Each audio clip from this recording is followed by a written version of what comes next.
हे हनुमान जी, आपका नाम संकट मोचन है। श्री सरस्वती जी और देवराजेंद्र ऐसा वर्णन करते हैं कि जो व्यक्ति हनुमान जी का ध्यान धरता है उसका एक रत्ती के बराबर भी संकट नहीं रह सकता। आप मेरी दीनता देखकर अति तीव्र गति से आइए और मेरे बंधनों को काट दीजिए। मैं हाथ जोड़कर विनती करता हूँ, हे बजरंगबली, शीघ्र कृपा कीजिए। मेरा दुख दूर करने के लिए आप उतावले होकर आइए। जय श्री राम। दोस्तों, कैसे हो आप? हमारी चैनल में आप सभी का स्वागत है। मैं हूं आपका दोस्त जयेश वाघेला, फाउंडर ऑफ धार्मिकस्टोरी.com एंड सीक्रेट मिस्ट्रीज। दोस्तों, आज इस भक्त ने अपना एक ऐसा अनुभव शेयर किया है जिसे सुनकर प्रभु के प्रति आपका विश्वास और बढ़ जाएगा। आखिर ऐसा कौन सा संकट आया था इस भक्त पर और कैसे हनुमान जी ने उनकी सहायता की, आइए जानते हैं। तो ध्यान से इस वीडियो को देखिए और समझिए। जयेश भाई, आपको और सभी भक्तों को जय श्री राम। मेरा नाम हीना जोशी है और मैं सूरत, गुजरात की रहने वाली हूँ। मैं आपका चैनल देखती हूँ जिससे मुझे बहुत प्रेरणा मिलती है और मेरी भगवान श्री राम और हनुमान जी के प्रति भक्ति और बढ़ जाती है। आज मैं अपना एक अनुभव शेयर करना चाहती हूँ जो कि सारंगपुर हनुमान दादा से जुड़ा हुआ है। जयेश भाई, यह बात 8 महीने पहले की है। मेरी मम्मी, जो ऑलरेडी लीवर पेशेंट है, उन्हें लीवर की गंभीर बीमारी है। अचानक उनका उठना बैठना सब मुश्किल हो गया।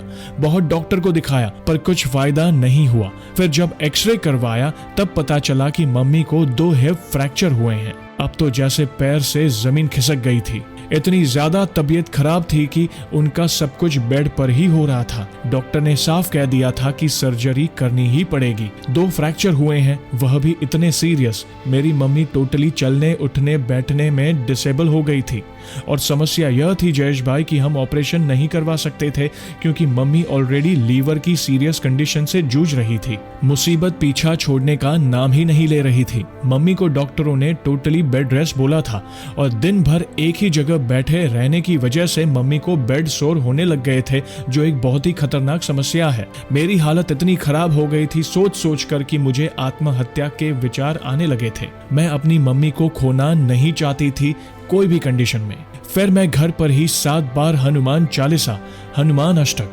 बजरंग बाण, हनुमान बाहुक, हनुमान वडवानल स्तोत्र के पाठ करने लगी। 100 बार हनुमान चालीसा का पाठ भी किया रात भर जागकर और हनुमान जी से यह प्रार्थना करने लगी कि मेरी मम्मी को कुछ भी करके बचा लीजिए। मम्मी का ऑपरेशन करना असंभव था। फिर मैंने अपने हस्बैंड से रिक्वेस्ट की कि मुझे एक बार कष्टभंजन देव सारंगपुर धाम जाकर दादा से प्रार्थना करनी है। अब वे ही मेरी मम्मी को जीवन दान दे सकते हैं। जयेश भाई, मैं दिन रात रोती ही रहती थी। मैं बहुत डिप्रेशन में चली गई थी। फिर हम दादा के दर्शन करने सारंगपुर धाम गए। वहां मैंने हनुमान दादा को राखी अर्पण की और उनसे कहा कि आज से आप मेरे बड़े भाई हैं। मेरी मम्मी को जीवन दान दीजिए। मेरी मम्मी बिना दवाई और बिना सर्जरी के ही अपने आप ठीक हो जाए, वो भी रक्षाबंधन से पहले, क्योंकि मैं अपनी मम्मी को त्योहार के टाइम पर ऐसे बिस्तर में पड़ा रहना नहीं देखना चाहती थी। और मैंने वहां पर मन्नत ली और अपनी एक प्रिय वस्तु का त्याग किया और फिर दोपहर का प्रसाद ग्रहण करके सीधा सूरत आ गए। जयेश भाई, अब आप सुनिए कि कितने दयालु हैं मेरे बड़े भाई, मेरे बजरंगबली। मुश्किल से 15 दिन हुए होंगे, मेरी मम्मी अपने आप अपने पैरों से वॉशरूम तक जाने लगी और धीरे धीरे खुद ही चलने लगी। ये देखकर सब आश्चर्यचकित हो गए थे। हिप फ्रैक्चर में 6 महीने तक इंसान बिस्तर से उठ नहीं सकता है, सर्जरी करवाने के बाद भी। और मेरी मम्मी बिना दवाई बिना सर्जरी के ही 1 महीने में अपने पैरों पर चलने लगी थी, जो कि अविश्वसनीय था। मेडिकल साइंस कभी इस बात पर भरोसा नहीं कर सकता, पर यह हुआ था जयेश भाई। मैं जब सारंगपुर धाम गई थी तब मैं वहां मंगला आरती के समय दादा के सामने बहुत फूट फूट कर रोई थी और मेरे दादा को जितना टाइम मैंने दिया था उस समय तक उन्होंने मेरी मम्मी को एकदम ठीक कर दिया था। मैं बस यही कहना चाहती हूँ, जो जीवन में शारीरिक, मानसिक और आर्थिक रूप से पूरी तरह हार चुके हैं, वह बस एक बार मेरे हनुमान जी के प्रति अपना पूरा समर्पण कर दे, फिर देखिए कि जीवन में क्या होता है।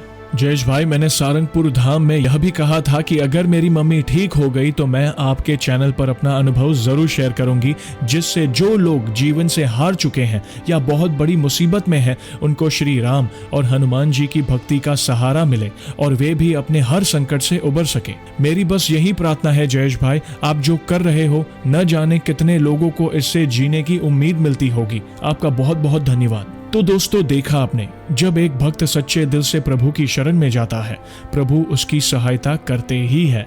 और जब बात आती है श्री कष्टभंजन हनुमान जी महाराज की, तो उनके दर से कोई निराश नहीं लौटता। जीवन में जब भी मौका मिले तो एक बार आप भी सारंगपुर के श्री कष्टभंजन हनुमान जी महाराज के दर्शन करने जरूर पधारिएगा। देखना, प्रभु की कृपा आप पर जरूर होगी। वे इतने दयालु हैं कि वे अपने भक्त की आंखों में कभी आंसू नहीं देख सकते। तो वैसे ही है हमारे बजरंगबली। तो दोस्तों, कैसी लगी श्री हनुमान जी के चमत्कार से जुड़ी आज की ये वीडियो को लाइक और शेयर जरूर करिएगा, ताकि ज्यादा से ज्यादा लोगों तक श्री हनुमान जी की महिमा को हम पहुंचा सके। और जल्द ही एक और सच्ची घटना के साथ हम वापस लौटेंगे। तब तक जय श्री राम, जय हनुमान।